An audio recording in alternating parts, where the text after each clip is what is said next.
Është mbyllur këtë të premte International Week me organizimin e panairit të universiteteve, duke sjellë pranë studentëve dhe stafit akademik mundësi konkrete bashkëpunimi dhe shkëmbimi me institucione të huaja. Bresena Kopliku, drejtuese e kërkimit shkencor dhe marrëdhënieve me jashtë, shpreh se kjo javë ka sjellë një njësor aktivitetesh akademike dhe kulturore, duke krijuar një hapësirë të vlefshme për shkëmbim përvojash dhe ideje me studentëve dhe pedagogëve vendas e të huaj. Mbyllim sot javën ndërkombëtare që filloi që me datën 20 prill dhe çdo ditë ka patur aktivitete nga më të ndryshme që lidhen me ndërkombëtarizimin edhe me bashkëpunimin e Universitetit të Shkodrës me shumicën e partnerëve me të cilët ai ka marrëveshje të ndryshme.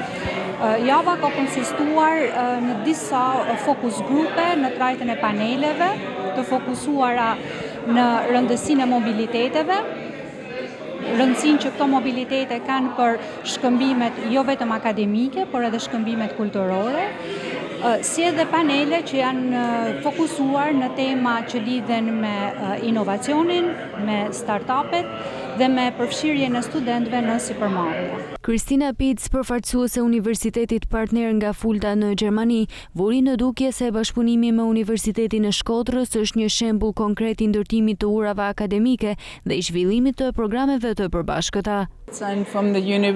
Vërtet ishte një javë mjaft rezultative.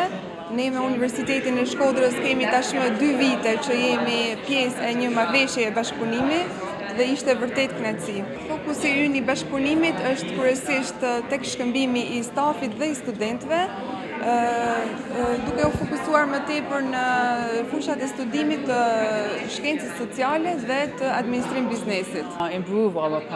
International Week vjen si një tjetër hap drejt forcimit të rolit të Universitetit të Shkodrës në arenën ndërkombëtare dhe zgjerimit të bashkëpunimeve me partnerë të ndryshëm evropian.